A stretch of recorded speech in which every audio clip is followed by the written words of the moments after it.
Francesca Albanese, it's so wonderful to have you with us. Welcome to the Doha Forum and to Viewpoint.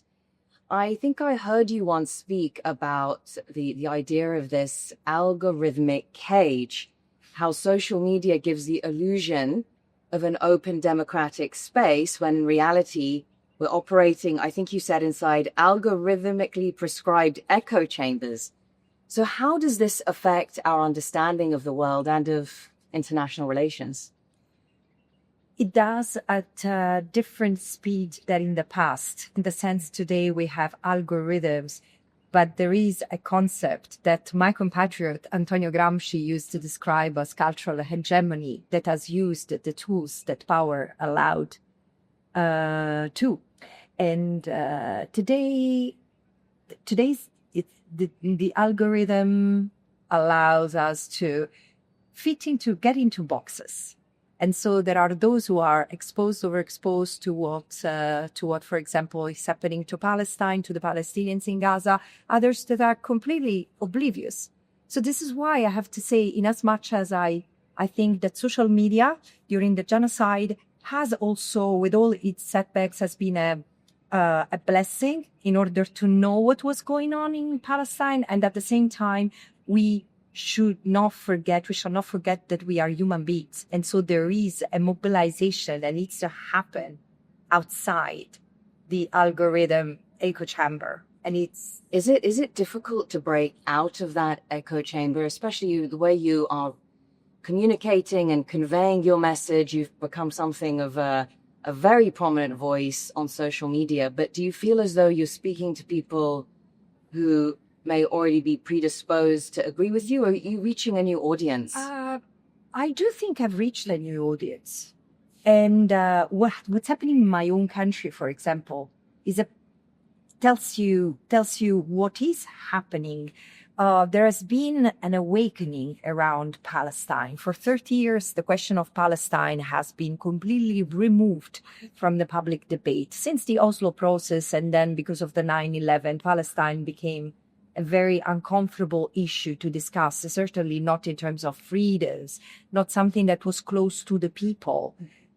Now it's changing because this genocide is memory in the making for the younger generation.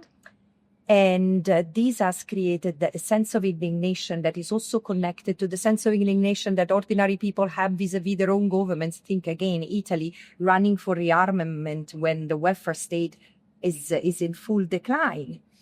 And this is why I do believe that things are happening outside the echo chamber of algorithms, but the difficulties arise, extra difficulties arise, especially for that, because, for example, the political landscape does not accept an alternative view on politics. There is a widening gap between the people and their leaders. Absolutely. I say I've never seen in my living experience and life such a hiatus between the political establishment with a chorus of media amplifying what they say and the people.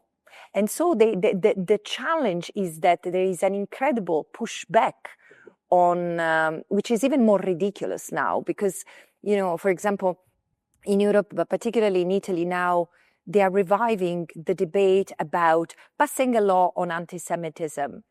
Anti-Semitism is real, is revolting, it exists, so as Islamophobia and other forms of racism. But they are trying to pass a definition of anti-Semitism that explicitly prohibits and criminalizes criticism of Israel, the state that has been committing a genocide for 2 years with full impunity and with so many supporting and profiting. So why? The people are not silly. So the hiatus is something that might, in a way, be detrimental to the political landscape itself if things change. So actually, it's exposed a kind of hypocrisy, not just in the way the Palestinian story is looked at. Even though we've seen Gaza live streamed in front of our eyes, yet there are still blanket denials distortions about what is happening there. Even the language you use to describe it is subject to debate and manipulation and conflicting narratives. How do you approach that? Yeah.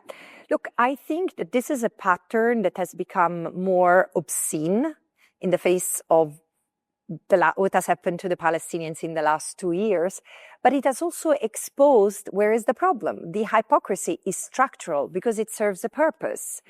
Of course, there is Orientalism toward the Palestinians from leaders in the West. I wouldn't say people, because the public opinion has changed. We need to, when we talk of states' responsibility, we need to distinguish what is attributable to the governments and what the people are forced to carry on, a sense of guilt also for.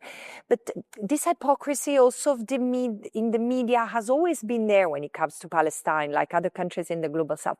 Now there is an increasing attempt to obscure and mute the understanding and the conscientization around Palestine, because everything is exposed and cannot be understood, because if people understand what they are called to be part of, a genocide that also impoverishes them, then they might revolt. And this is why there is so much repression against those who stand against genocide. In the UK, criminalizing journalists and activists. In Germany, beating demonstrators for years, or again, as I was saying, in Italy, passing a law that criminalizes criticism, radical criticism of Israel. What is it? And so you see, the system is showing how frail, how weak it is. This is why it punches. And I know you have spoken openly about feeling unwell during some 6 months. Actually, you were there for a while, but I think you were saying after about 6 months of field work, it started to affect you when you lived in East Jerusalem and you would see Palestinians being evacuated and settlers marching through the streets chanting "Death to Arabs." This is something that you witnessed firsthand.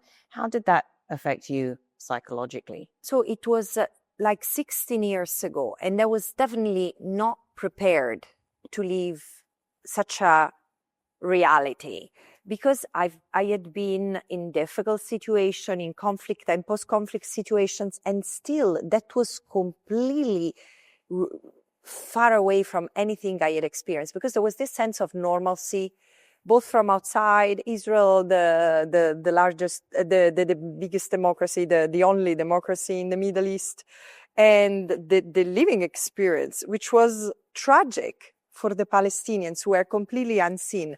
The effect that three years in Jerusalem had on me is that I had to leave. I couldn't stand it physically, psychologically. It was too heavy.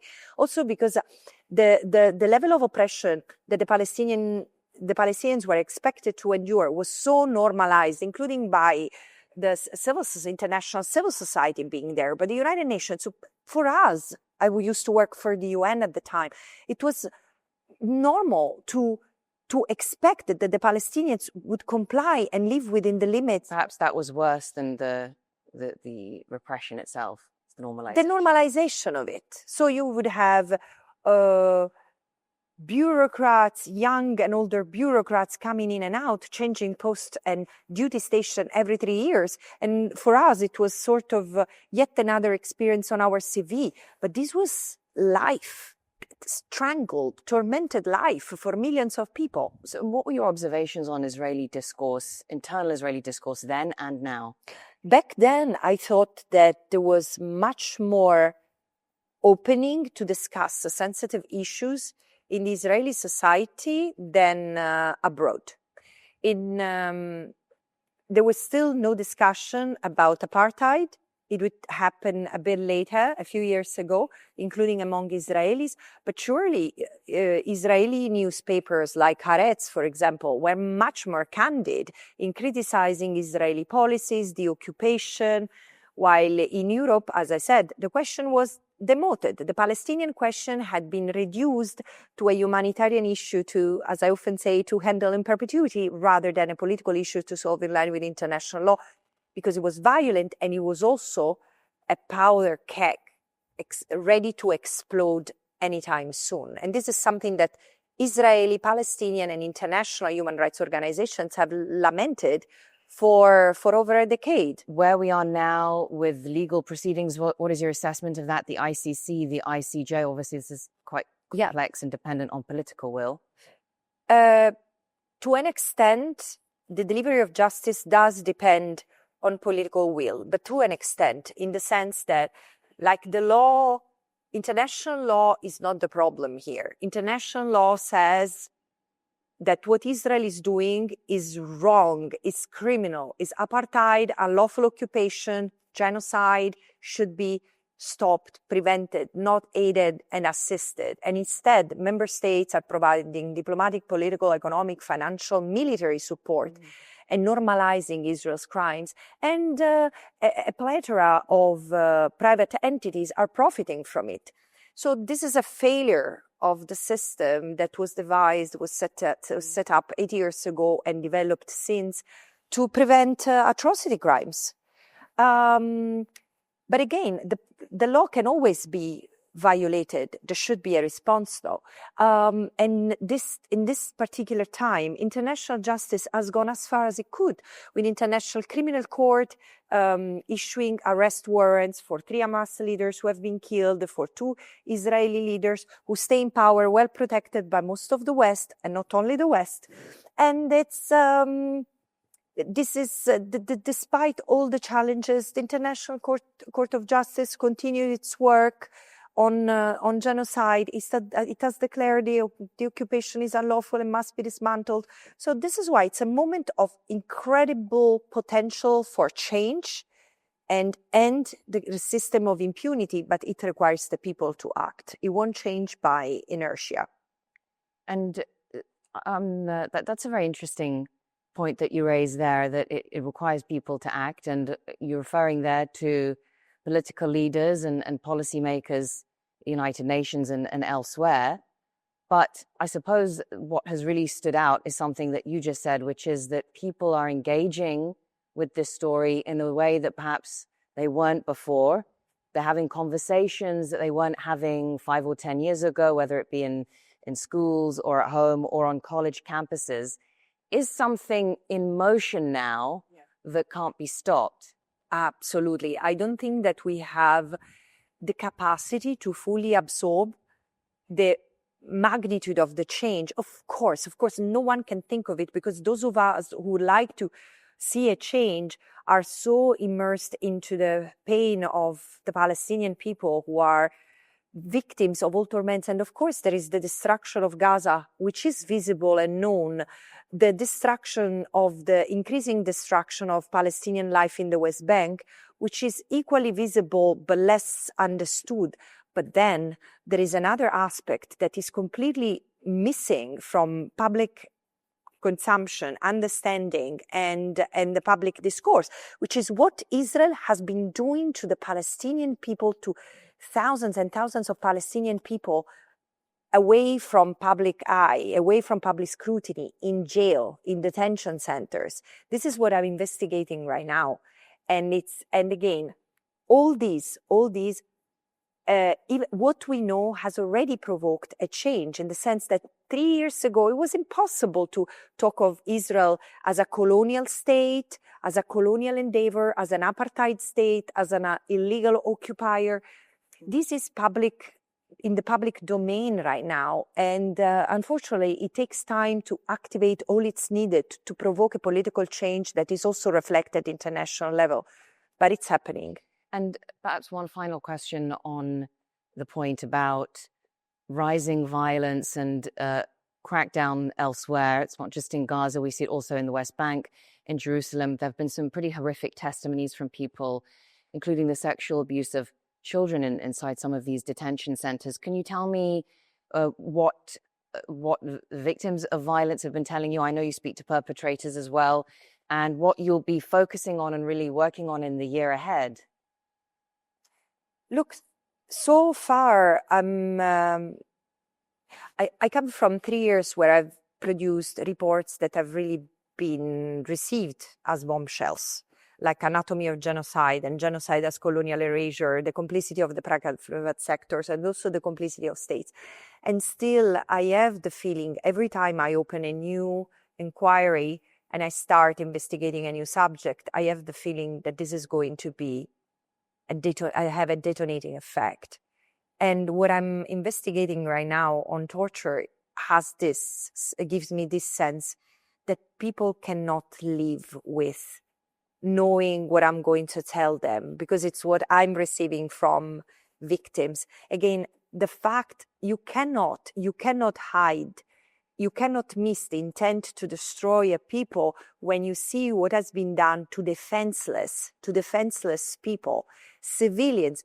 Because what I'm investigating, what has happened in detention centers that are known, is being done to civilians. We don't even know what has happened to the combatants, so-called, or terrorists, or Nukhba, as Israel calls the Palestinians who have been fighting for Hamas or Qassam brigades or others. Again, to do this to ordinary people, women, children, elderly, men, it reveals the intent to destroy a people as such. And what I'm trying to figure out is, has there been a policy to do that? An intent to destroy, but of course the analysis often is that genocide is very difficult. The intent is difficult to prove, but when it's hidden, not when it is as ostentatious as this, proclaimed, enunciated, defended, but even amplified by international media. What the problem here, and again, as a European, I feel it very strong about that. I do now know how it was possible to kill 6 million Jewish people, Roman Sinti, disabled, homosexual during Nazi fascism. It's not true that this happened in the dark, in concentration camps. It happened before. The dehumanization of the Jewish people in Europe was one of the extreme, and this is why it was so easy to kick them out of public life, civil life, put them in ghettos, and then exterminate them. This was the intent, and it was obvious. People didn't want to see. Today, the difference is that we have almost 80 years of experience and understanding that never again should be for everyone. And this is why there is this, I think, huge conscientization and globalization of the solidarity with the Palestinian people. I often speak of Palestine effect. Palestine has awakened us. Palestine is helping us to connect the dot, understand that Greater Israel is not just a territorial project, but a project of domination in the region and with detrimental effect for all others. And it's connected to the US imperialist idea. It's understood, and we are connecting the dots, but it's also a call for action. So awakening, prompting proper understanding, and prompting to action, ethical action. This is why I say, yes, the states should cut ties with Israel. Businesses should divest, and citizens have the possibility to use their pocket power to say, you know what, I don't want to deal with it. At least I can choose where I put my money. And I don't want to put money in the economy of a genocide, the occupation, and the apartheid. Thank you so much.